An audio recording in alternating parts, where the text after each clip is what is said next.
Bon alors les amis, aujourd'hui on va parler de cette petite peinture que je viens de terminer. J'ai mis 25 minutes pour la faire et je vais vous expliquer comment et pourquoi s'amuser à faire des peintures comme ça très rapides. Donc voilà, c'est parti. Alors j'allume mon chrono, 3, 2, 1 et on y va.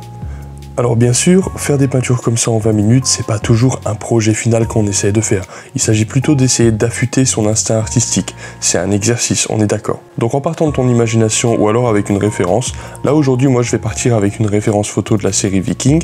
En fait, ça va t'apprendre à aller droit à l'essentiel dans ta pratique. Ça va te permettre de savoir ce que tu sais dessiner de façon aisée, ce que tu sais pas dessiner, est-ce que tu es capable de repérer les masses de couleurs, est-ce que tu es capable de repérer les températures, est-ce que tu es capable de peindre sans faire des couleurs trop vives.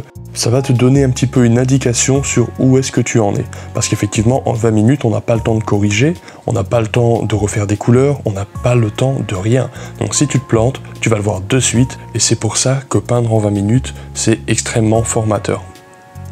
D'ailleurs, ça se fait énormément pour les gens qui font des portraits ou les gens qui vont poser nus dans des écoles d'art, etc. Ils posent en 2 minutes, puis 5 minutes, puis 10 minutes, puis un quart d'heure, puis une demi-heure. Et c'est vrai que c'est pas un exercice qui se fait beaucoup dans le monde du paysagisme, mais je me dis pourquoi pas, autant leur piquer un peu l'idée. Donc en fait, cette méthode, ça va te faire réviser tous tes fondamentaux à chaque fois. C'est ça qui est super cool, c'est que du coup, tu vas pouvoir avancer rapidement, puisque des peintures comme ça, tu peux en faire quantité industrielle. Évidemment, le premier fondamental, c'est le dessin. Donc ce que tu veux faire, même si 20 ou 25 minutes c'est court, eh ben, tu veux passer un peu de temps sur ton dessin. Ça c'est vraiment capital. Ça va structurer ta peinture, ça va t'aider à savoir où tu vas, et en fait le temps que tu perds un petit peu au début à faire des lignes dégueulasses sur ton tableau, je t'assure que tu vas le gagner au centuple. Alors pour le matos, j'ai utilisé du Liquin, c'est un médium très cool, très pratique à utiliser, puis voilà, ça coûte pas forcément très cher, etc. donc ça va bien. Après tu peux juste le faire aussi avec du White Spirit pour ce genre d'exercice, ça n'a aucune importance, sors pas tes plus beaux tubes et tes plus beaux médiums. Tu vas vouloir utiliser des pinceaux plutôt gros et essayer de tirer le maximum de leur finesse. Va pas avec des pinceaux trop petits parce que sinon tu n'arriveras probablement pas à couvrir l'entièreté de ta toile dans les 20 minutes. Ensuite pour les couleurs, je te recommande plutôt d'utiliser les couleurs avec lesquelles tu es à l'aise et d'utiliser une palette limitée, mais pas 50 couleurs sur ta palette, ça va prêter à confusion et puis en plus ça va pas t'aider à maîtriser les couleurs que tu as déjà. Donc prends une palette limitée de couleurs que tu aimes bien, que tu maîtrises et amuse-toi avec, exploite leur potentiel. Alors c'est là que ça devient intéressant puisqu'on va attaquer un peu les couleurs. Donc je vais partir sur une base de blanc et de gris de peine. Le gris de peine, c'est un gris très foncé, très terne, légèrement bleuté. C'est un petit peu la couleur des nuages. Lorsqu'il y a une tempête, le ciel est menaçant, c'est légèrement bleu, mais c'est surtout très dark. Donc ça, mélangé avec du blanc, avec un petit peu de bleu de cobalt, ça va faire le job. J'étale ça avec un pinceau langue de chat synthétique, un petit peu comme un bourrin, faut l'admettre, j'essaye surtout d'étaler une masse de couleurs qui va correspondre à la zone du ciel. Alors à chaque fois que j'applique de la peinture, bien sûr je la mélange un petit peu avec du Liquin au préalable. Le Liquin c'est un genre de gel, ça a une texture liquide mais pas comme de la flotte non plus. Et en fait j'en applique une quantité raisonnable, je ne noie pas mon pigment dans le Liquin et j'essaye de tourner aux alentours de 25% de Liquin pour 75% de peinture avant de la mettre sur ma toile.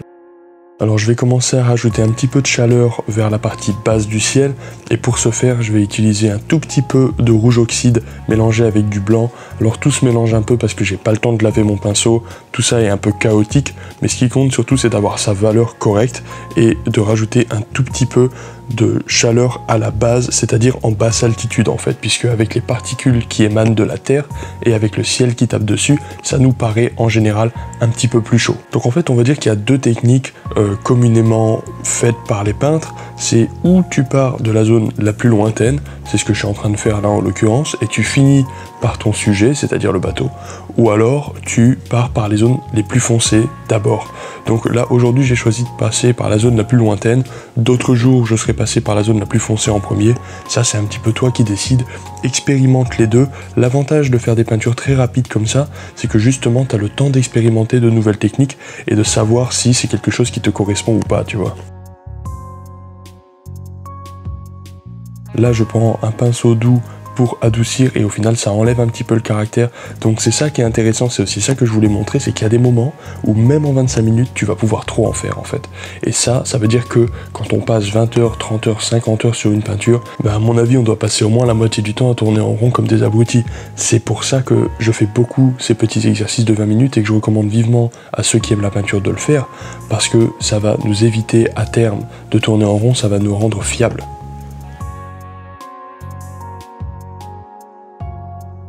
Alors maintenant je vais attaquer la famille des montagnes, donc je vais mettre les montagnes qui sont tout au fond à peu près de la même couleur que le ciel mais légèrement plus foncé. Ensuite pour les montagnes de premier plan, à un moment donné je vais devoir sauter en avant dans les contrastes, rajouter du foncé de façon vraiment nette pour créer cette illusion de profondeur. Donc moi j'ai une approche de la peinture qui est surtout tonaliste, donc le tonalisme en fait c'est un terme qui signifie le fait que on priorise d'abord les tonalités, donc les valeurs du clair au foncé, avant de commencer à penser véritablement aux couleurs. Donc en général, lorsque je fais une première couche comme celle-ci, ma peinture est assez désaturée et les contrastes sont puissants. Et c'est ensuite avec les couches suivantes que je rajoute des couleurs plus subtiles, plus poétiques, et je le ferai sur une prochaine séance où je ferai une démonstration de glacis sur cette peinture-là. Donc j'ai quand même rajouté un petit peu plus d'un côté verdâtre sur la montagne qui est vraiment la plus proche, et on va passer à la partie de la flotte. Donc pour ce faire, je vais prendre un mélange de bleu outre-mer et de marron, et je vais juste ajouter une masse énorme très foncée dans un premier temps, et ensuite je retravaillerai un petit peu la texture. Une fois que j'ai étalé ça bien comme un bourrin, je vais juste adoucir légèrement avec mon pinceau à maquillage, mais surtout au niveau de la ligne d'horizon, puisqu'on est dans un environnement genre de type norvégien, dans un fjord, où effectivement la brume c'est pas choquant. Et aussi en fait il faut hiérarchiser la dureté de ces coups de pinceau pour voir un petit peu où est-ce qu'on donne le plus d'importance. Donc par exemple la zone d'horizon avec la brume, j'ai pas envie que ce soit quelque chose de trop net. Par contre la petite montagne qui est sur la droite, toute la partie rocheuse avec les forêts par dessus, là je suis d'accord pour qu'il y ait un petit côté un peu crunchy, ça me gêne pas. Donc pour la partie de l'eau, ce que je vais faire c'est que je vais utiliser un mouvement un petit peu comme un avion qui atterrirait et qui redécollerait d'une piste d'atterrissage sans s'arrêter, avec un petit mouvement de pendule, un petit peu de balancier comme ça pour donner une petite courbe en fait au geste.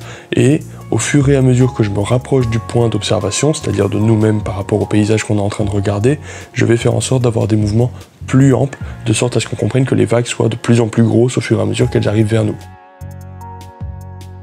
Et tu vois, comme je disais, cette technique-là permet vraiment de te rendre compte où est-ce que tu es à l'aise, où est-ce que tu n'es pas à l'aise, et où est-ce que tu es fiable ou non. Là, je vois très bien que la flotte que j'ai fait, je la trouve pas satisfaisante, tu vois, c'est pas terrible. Ça veut dire quoi? Ça veut dire qu'il va falloir que je travaille ce sujet un petit peu plus. C'est pas un problème, ça te donne juste une indication du point où tu en es.